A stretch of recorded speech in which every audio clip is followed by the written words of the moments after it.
En la sesión anterior comenzamos con una nueva parte de la serie sobre introducción a la teología sistemática, que es la doctrina de la palabra de Dios. Dijimos que es un tema fascinante, porque la palabra de Dios es fundamental para nosotros.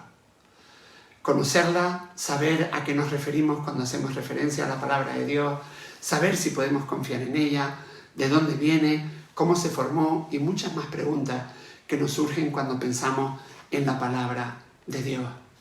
Y la sesión anterior abordamos la palabra de Dios en cuanto a cuáles son las diferentes formas de la palabra de Dios. ¿A qué nos podemos estar refiriendo cuando hablamos de la palabra de Dios? Compartí que en la Biblia esa frase toma diferentes significados y es útil distinguir los diferentes significados y sentidos que se le dan en la Biblia cuando se refiere a la palabra de Dios. Por un lado, se puede referir a Jesús, la palabra de vida. Por otro, a la palabra hablada por Dios, que la encontramos en 4 maneras diferentes. Por un lado, los decretos, que es cuando la palabra de Dios hace que sucedan eventos o incluso hace que las cosas lleguen a existir. En segundo lugar, cómo Dios ha hablado directamente con los seres humanos. En tercer lugar, cómo Dios ha hablado a través de sus profetas. Y en cuarto lugar, la palabra escrita que ha llegado hasta nosotros, como la Biblia, que podemos tener entre nuestras manos. Teniendo todas estas referencias a la palabra de Dios, está claro que cuando estudiamos la palabra de Dios, nos enfocamos en la palabra escrita, es decir, en la Biblia. Esta es la forma de la palabra de Dios que está disponible para estudiarla, profundizar en ella, aprender y dialogar con ella. Claro que la Biblia nos habla acerca del verbo de Dios y nos lo señala como persona, es decir, Jesucristo, a quien no tenemos en este momento de forma corporal en la tierra. Por eso ya no podemos observar de primera mano e imitar su vida y enseñanza, sino por medio de la Biblia, de los Evangelios. Las otras formas de la palabra de Dios no son apropiadas como base primaria para el estudio bíblico doctrinal o teológico. Nosotros no oímos palabras de Dios de decreto y por consiguiente no podemos estudiarlas directamente, sino solamente por observación de sus efectos. Las palabras de Dios de comunicación personal son poco frecuentes, incluso en la Biblia. Es más, incluso aunque oyéramos algunas de las palabras de comunicación personal por parte de Dios, nosotros mismos hoy no tendríamos certeza de que nuestra comprensión de ellas, nuestra memoria de ellas y nuestra manera de comunicarla fuera exacta. Tampoco podríamos fácilmente comunicar a otros la certeza de que la comunicación fuera de Dios, incluso si lo era. Las palabras de Dios dichas por labios humanos cesaron de recibirse cuando el canon del Nuevo Testamento quedó completo. Así que estas otras formas de la palabra de Dios son inadecuadas como base primaria para el estudio bíblico, doctrinal o teológico. Para nosotros, hoy en día, tiene más sentido estudiar las palabras de Dios como están escritas en la Biblia. Y precisamente es la palabra de Dios escrita la que el Señor nos ordena estudiar, como leemos en el Salmo 1, 1 y 2. ¡Qué alegría para los que no siguen los consejos de malos, ni andan con pecadores, ni se juntan con burlones, sino que se deleitan en la ley del Señor, meditando en ella día y noche! Acabamos de leer el Salmo 1, versículos 1 y 2. Las palabras de Dios también son aplicables a nosotros, como podemos leer en Josué 1:8. Estudia constantemente este libro de instrucción, medita en él de día y de noche, para asegurarte de obedecer todo lo que allí está escrito. Solamente entonces prosperará y te irá bien en todo lo que hagas. Y como le dice Pablo a Timoteo, es la palabra de Dios en forma escrita que es precisamente, leemos en 2 Timoteo 3, versículo 16, toda la escritura es inspirada por Dios y es útil para enseñarnos lo que es verdad, y para hacernos ver lo que está mal en nuestra vida, nos corrige cuando estamos equivocados y nos enseña a hacer lo correcto. Dios la usa para preparar y capacitar a su pueblo para que haga toda buena obra. Te animo a que puedas ir apuntando estos versículos y poderlos leer después con más calma también. Hasta aquí la primera parte de la doctrina de la palabra de Dios.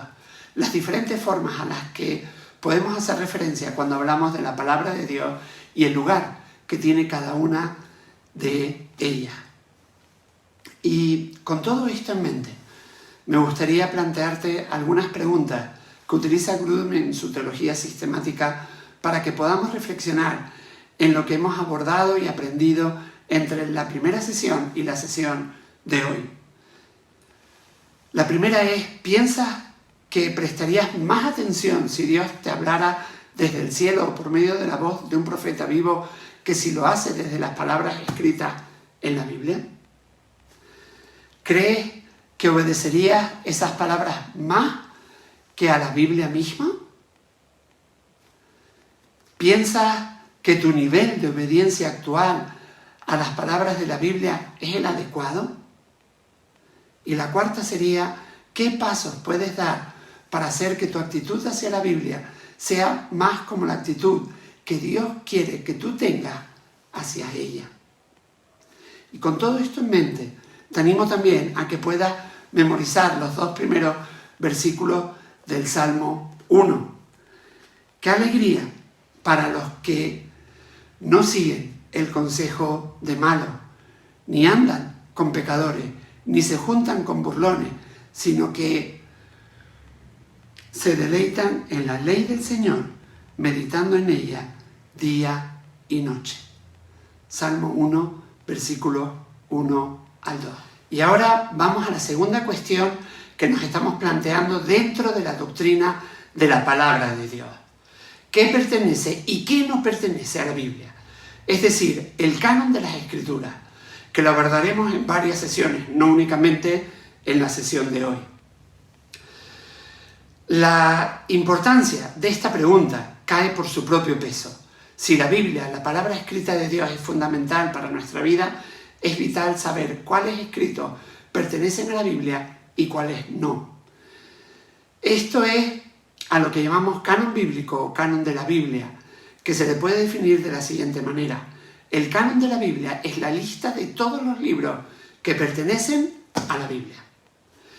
Las palabras de las Escrituras son las palabras por las cuales nutrimos nuestra vida espiritual. Nos ayudan a creer, a caminar más cerca de Jesús día a día, nos guían para tomar buenas decisiones, nos ayudan a crecer. Así que podemos reafirmar el comentario de Moisés al pueblo de Israel en referencia a las palabras de la ley de Dios en Deuteronomio 32, 47. No son palabras vacías, son tu vida. Si las obedeces, disfrutarás de muchos años en la tierra que poseerás al cruzar el río Jordán. Añadir o quitar partes de la palabra de Dios sería impedir que el pueblo de Dios las obedeciera plenamente, porque aquellas partes que quitaría no las conocería el pueblo y las partes que se añadirían tal vez exigirían del pueblo cosas adicionales que Dios no ha ordenado. Así Moisés lo advirtió al pueblo de Israel en Deuteronomio 4:2.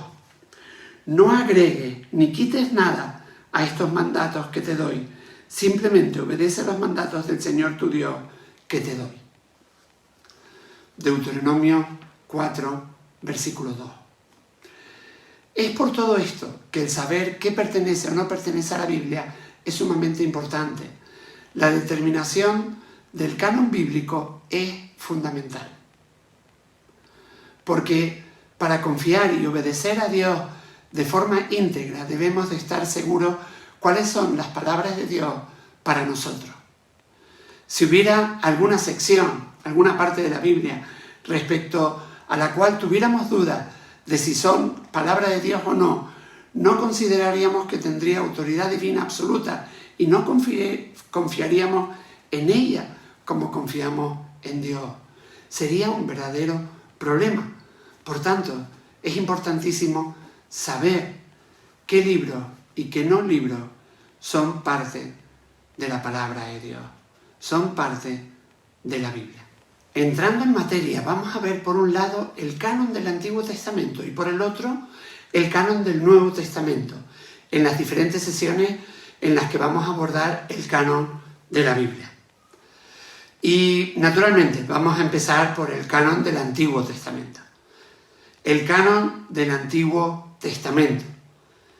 Y para empezar es bueno que nos planteemos de dónde surge la idea de un canon. ¿Dónde empezó la idea de un canon? Es decir, la idea de que el pueblo de Dios debía preservar el conjunto de las palabras escritas por Dios. Pues la misma Biblia da testimonio del desarrollo histórico del canon. La primera colección de palabras de Dios escritas fueron los 10 mandamientos. Los 10 mandamientos, de este modo, forman el principio del canon bíblico. Dios mismo escribió en 2 tablas de piedra las palabras que ordenó a su pueblo. En Éxodo 31, versículo 18, leemos: cuando el Señor terminó de hablar con Moisés en el monte Sinaí, le dio las 2 tablas de piedras grabadas con las condiciones del pacto escritas por el dedo de Dios. Y en Éxodo 32, versículo 16, podemos seguir leyendo. Estas tablas eran la obra de Dios. Cada palabra estaba escrita por Dios mismo. Las tablas de la ley fueron depositadas en el arca del pacto, como podemos leer en Deuteronomio 10:5, y constituían los términos del pacto entre Dios y el pueblo. Este conjunto, este canon de la palabra de Dios fue creciendo en tamaño en todo el tiempo de la historia de Israel. Moisés mismo escribió palabras adicionales que se debían depositar junto al arca del pacto, como leemos en Deuteronomio 31, 24 al 26. Cuando Moisés terminó de escribir todo el conjunto de instrucciones en un libro, les dio la siguiente orden a los levitas que llevaban el arca del pacto del Señor: tomen este libro de instrucciones y pónganlo al lado del arca del pacto del Señor su Dios, para que quede allí como testigo para ustedes, los israelitas. Es evidente que se refiere al libro de Deuteronomio, pero otras referencias a escritos de Moisés indican que los primeros 4 libros del Antiguo Testamento también los escribió él.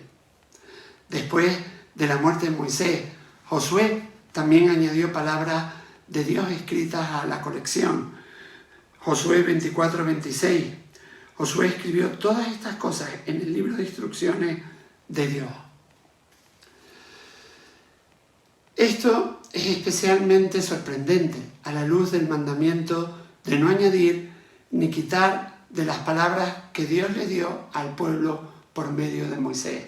No añadan ni quiten palabra alguna de esto que yo les ordeno. Leamos, lo estamos leyendo, leíamos en Deuteronomio 4:2. Para desobedecer un mandamiento tan específico, Josué debe haber estado convencido de que no estaba arrogándose el derecho de añadir las palabras escritas de Dios, sino que Dios mismo le había autorizado tales escritos adicionales. Lo estaba haciendo en el nombre mismo de Dios. Más tarde, otros en Israel, por lo general los que ejercían el oficio de profeta, escribieron palabras adicionales de Dios, como podemos leer en 1 Samuel 10:25. Después Samuel le explicó al pueblo cuáles eran los derechos y las obligaciones de un rey. Los escribió en un rollo y los puso delante del Señor. O en 1 Crónicas 29, 29, 30 leemos lo siguiente: todos los acontecimientos del reinado de David, de principio a fin, están escritos en el registro de Samuel el vidente, en el registro de Natán el profeta, o en el registro de Gad el vidente. Entre estos relatos están los hechos poderosos de su reinado, así como lo que le sucedió a él, a Israel y a todos los reinos vecinos. Los demás acontecimientos del relato de Josafat, desde el primero hasta el último, están escritos en las crónicas de Jehú, hijo de Hanani, que forman parte del libro de los reyes de Israel. Y podemos leer varios textos donde queda reflejado. Los demás acontecimientos del reinado de Usías, desde el primero hasta el último, los escribió el profeta Isaías, hijo de Amós. Por ejemplo, en 2 de Crónicas 26, 22. Los demás acontecimientos del reinado de Ezequías, incluyendo sus hazañas, están escritos en la visión del profeta Isaías, hijo de Amós, y en el libro de los reyes de Judá e Israel, 2 de Crónicas 32, 32. Así dice el Señor, el Dios de Israel: escribe en un libro todas las palabras que te he dicho. Jeremías 33. El contenido del canon del Antiguo Testamento continuó creciendo hasta que llegó el final de la palabra escrita en el Antiguo Testamento. Hoy lo vamos a dejar aquí y el próximo día hablaremos de este final y de cómo se terminó de formar todo este canon del Antiguo Testamento, que creo que vale muchísimo la pena saberlo. Pero antes de acabar, me gustaría dejarte algunas preguntas de reflexión. ¿Por qué es importante para tu vida saber cuáles escritos son palabras de Dios y cuáles no lo son? ¿Cómo sería diferente tu relación con Dios si tuvieras que buscar sus palabras esparcidas entre todos los escritos de los cristianos a través de toda la historia de la Iglesia? Y en tercer lugar, ¿cómo sería diferente tu vida cristiana si las palabras de Dios estuvieran contenidas no solo en la Biblia, sino también en las declaraciones oficiales de la Iglesia a través de la historia? Son preguntas que nos ayudan a reflexionar la importancia de tener toda la palabra de Dios en nuestras Biblias.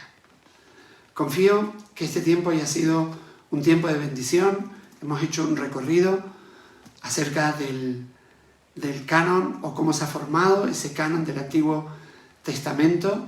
Nos queda concluir esta parte que lo haremos en la próxima sesión.